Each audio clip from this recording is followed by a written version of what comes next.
Hello guys, welcome to the class. Black manga ఎక్స్ప్లెనేషన్కి స్వాగతం. ఈ వీడియోలో బ్లాక్ చాప్టర్ 349 ఎక్స్ప్లెయిన్ చెప్తాం గైస్.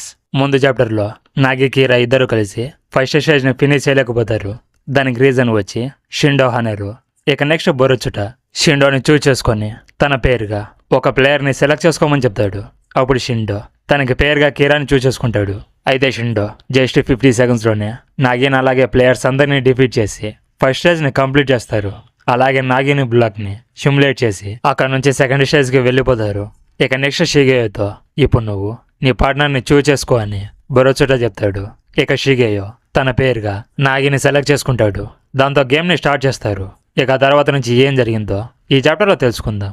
అయితే వీడియోని ఎక్స్ప్లెయిన్ చేసే ముందు నా వీడియోని లాస్ట్ వరకు చూసి నచ్చితే లైక్ చేసి మా ఛానల్ని సబ్స్క్రైబ్ చేసుకోండి గైస్. బట్ వీడియో నచ్చలేదంటే ఏ నచ్చలేదో కామెంట్లో చెప్పండి. నెక్స్ట్ టైం బెటర్గా చెప్పడానికి ట్రై చేస్తా. ఇక లేట్ చేయకుండా వీడియోని స్టార్ట్ చేద్దాం. ఇక ఫస్ట్ పేజ్లో చూసుకుంటే షిగేయో నాగి బడ్జ్ టీమ్ అని, అలాగే ఫస్ట్ స్టేజ్ని కంప్లీట్ చేయడానికి 2 minutes 60 seconds టైం లిమిట్ని కూడా చూసుకోవచ్చు. ఇక షిగేయో నాగితో కలిసి గేమ్ ఆడడానికి చాలా ఈగర్గా వెయిట్ చేస్తూ ఉంటాడు. ఇంకో పక్క నిషిఓకా వాళ్ళు బాల్ కోసం వస్తారు. చాలా జాగ్రత్తగా ఉండమని చెప్తాడు. అలాగే వాషింగ్టన్ కట్ ఏది ఏమైనా వాళ్ళని మాత్రం బాల్ని తీసుకోకుండా చూసుకోండి అని చెప్తాడు. ఇక నాగి చాలా సీరియస్గా థింక్ చేస్తూ ఇక నేను సర్వైవ్ అవడానికి నా ఫుట్బాల్ లైఫ్ని గ్యాంబ్లింగ్ చేస్తున్నా. ఇక నేను ఫైర్ అప్ అవడానికి మెయిన్ రీజన్ అదేనా? కాదు, దానికంటే ఇంకా ఇంపార్టెంట్ రీజన్ ఏదో ఉంది. నా లైఫ్లోనే ఫస్ట్ టైం నేను ముందులా రియో మీద లేదా ఇంకెవరి మీద కూడా డిపెండ్ అవ్వకుండా నా ఓన్ విల్ని ఫాలో అవుతున్నా. నా కోసం ఎవరిని కూడా యూజ్ చేయకుండా, ఎవరి మీద కూడా డిపెండ్ అవ్వకుండా ఈ బ్యాటిల్లో సర్వ్ అవడం కోసం ఒంటరిగా నేను చాలా హార్డ్గా ట్రై చేస్తున్నాను అంటాడు. ఇక గేమ్ని రీస్టార్ట్ చేయడమే లేటు. బాల్ని తీసుకోవడానికి నాగి ముందుకు వెళ్తూ ఉంటాడు. ఇక గేజ్లో ఉన్న ప్లేయర్స్ ఒకరినొకరు బాల్ని పాస్ చేసుకుంటూ ఉంటారు. అయితే షిగేయో అక్కడే మిడిల్లో నిబడుకొని బాల్ని పాస్ చేసుకుంటూ ఉంటే చూస్తూ నాగితో నీ మీద నాకు పూర్తిగా నమ్మకం ఉంది. నేను చూస్ చేసుకోవడానికి రీజన్ ఏంటో నీకు తెలుసా? Because you are so big. అలాగే నీ దగ్గర స్కిల్స్ కూడా ఉన్నాయి. ఇంకొక ఇంపార్టెంట్ థింగ్ వచ్చి నిన్ను చూస్తుంటే నీకు గట్స్ ఉన్నాయనిపిస్తుందని చెప్తాడు. కానీ ఆనెస్ట్గా చెప్పాలంటే షిగేయో కావాలంటే ఈ స్టేజ్ని కంప్లీట్గా ఒక్కడే క్లియర్ చేయగలనిపిస్తుంది. ఇక షిగేయో కంటిన్యూ చేస్తూ ఇక్కడ మనం ఫస్ట్ స్టేజ్ని క్లియర్ చేయాలంటే ఇప్పుడు ఎవరైతే బాల్ని తీసుకుంటారో వాళ్ళ దగ్గరికి వెళ్ళి బాల్ కంట్రోల్ని డిస్టర్బ్ చేయాలి. దానివల్ల మనకి వాళ్ళ నుంచి బాల్ని తీసుకోవడానికి ఛాన్స్ దొరుకుతుందని చెప్తాడు. అప్పుడు నాగి షిగేయో చెప్పిన దానికి అగ్రీ చేసి తన స్కిల్స్ని అలాగే తను ఏం చేయగలడో అడుగుతాడు.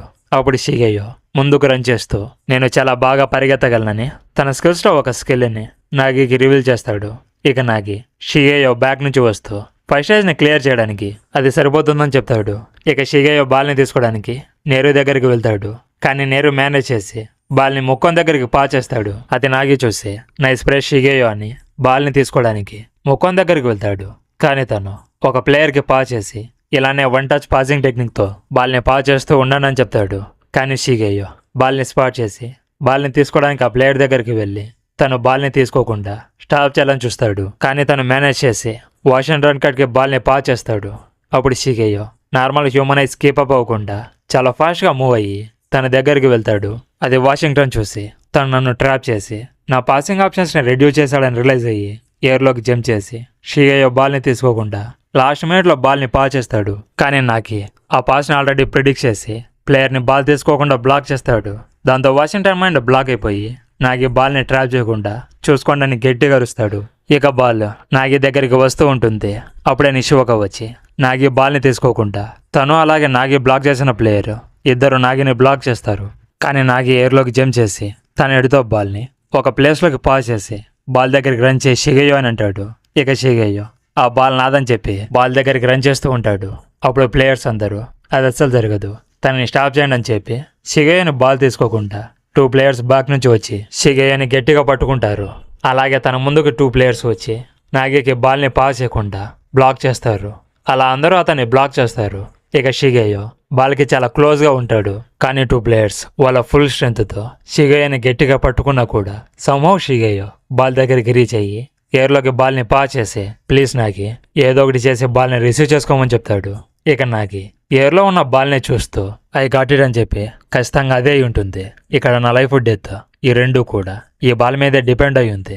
ఓన్లీ ఈగోస్ ఎక్స్చేంజ్ చేసుకోవడం వల్లే నాలో ఇలాంటి ఫైర్ ప్రొడ్యూస్ అవుతుంది, లేదా ఈ లైట్ మాత్రమే ప్లేయర్స్ యొక్క లైఫ్ని చేంజ్ చేస్తుందని ఏసీ అలాగే రిన్ మూమెంట్స్ని గుర్తు చేసుకొని గ్రౌండ్ నుంచి వాషింగ్టన్ మీదకి జంప్ చేస్తాడు. అయితే అక్కడితో ఆగడు. వెళ్ళి బాల్ని తీసుకోవాలని ఫుల్ స్ట్రెంగ్త్తో ఎయిర్లోకి జంప్ చేసి బాల్ని రిసీవ్ చేసుకోవాలని చూస్తాడు.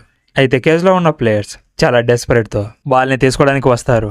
అయితే నాగి నియోగేష్ లీగ్ నుంచి బయటికి వచ్చేటప్పుడు ఫుట్బాల్ని ఆడడం స్టాప్ చేయొద్దని ఏసీ నాగికి చెప్పిన మాటల్ని గుర్తు చేసుకొని నాగి తన స్కల్లారాన్ని యాక్టివేట్ చేసి ఎయిర్లో ఉన్న బాల్ని రిసీవ్ చేసుకొని నేను నా ఫుట్బాల్ లైఫ్ని మళ్ళీ రీబిల్డ్ చేసుకుంటా అని చెప్తాడు. ఇక బాల్ని రిసీవ్ చేసుకున్న తర్వాత నాగి షిగేయోతో ప్లేయర్స్ మళ్ళీ షైన్ అవుతారని నీకు తెలుసా షిగేయో అని అంటాడు. ఫైనల్లీ లేజీ జీనియస్ కంబ్యాక్ ఇవ్వడం చూస్తున్నాం గైస్. దానికి షిగేయో యా అది నేను చూసేసా అని చెప్తాడు. ఇక స్క్రీన్లో షిగేయో నాగి ఇద్దరు ఫస్ట్ స్టేజ్ని క్లియర్ చేశారని చూపిస్తారు. అయితే వాళ్ళు ఫస్ట్ స్టేజ్ని క్లియర్ చేయడానికి 1 minute 18 seconds పట్టింది. ఇక నెక్స్ట్ స్క్రీన్లో జపాన్ ఫ్రాన్స్ స్కోర్ బోర్డ్ని చూపిస్తారు.